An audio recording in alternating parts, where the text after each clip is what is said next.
Yo, what's up mga master? May nagtatanong dito mga master, ano daw yung power chords? So marami na tayong tutorial niyan mga master. Nag-start pa lang ako sa channel ko. Yan na yung aking mga basic na mga tutorial. At ngayon, marami-rami na tayo sa ating channel mga master. So ang ilan sa inyo hindi nakapanood doon, kaya i-update natin ito mga master.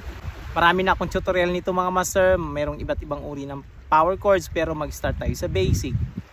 Na pag nakita mo pa lang itong video na to, pag bago ka pa lang dito sa aking channel, is matutunan mo paano mag power chord nang walang kahirap-hirap.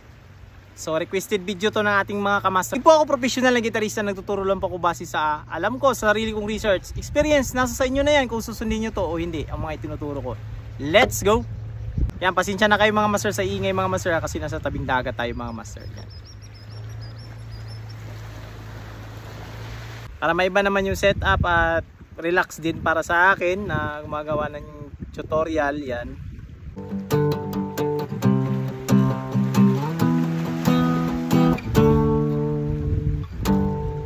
Yung power chords mga master is parang nagbe-bass ka lang dyan.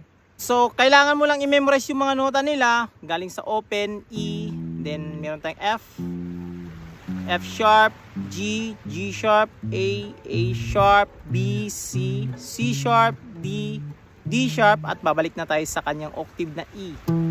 At yung sa baba naman na string, ito yung number 5 na string, open A sharp, B, C, C sharp, D, D sharp, E, F, F sharp, G, G sharp, din babalik sa kanyang octave na A.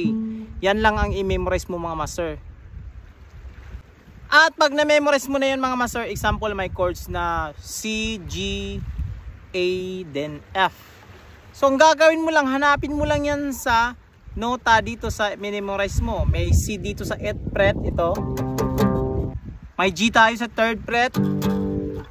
5th fret natin yung A.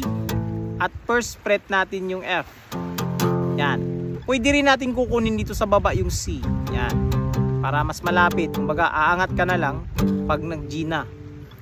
Ang power chords mga master is simple root at fifth lang yan.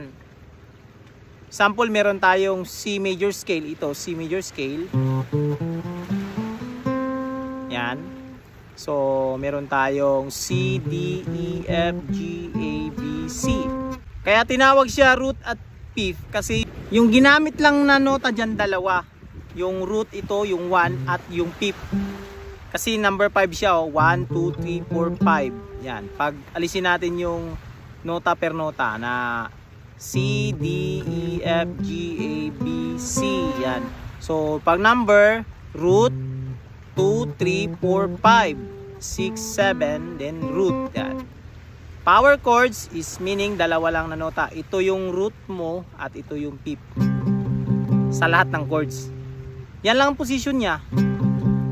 Halimbawa, pag G, iangat mo lang ito kasi nandito yung G. Then iangat mo lang din ito. Kasi yan din yung fifth ng G. Kumbaga yung form niya na ganito, yung shape niya, yan. Hindi na magbabago yan.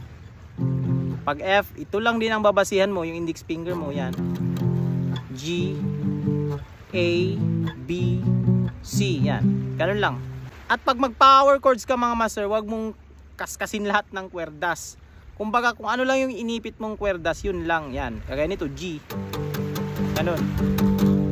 Pag C, ito lang din. C at yung sa baba niya, yung G.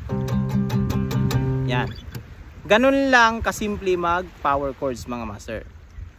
So, hanggang dito lang video natin na ito mga master. Sana nagkaroon kayo ng ideya dito mga master sa mga bago pa lang dito sa ating channel.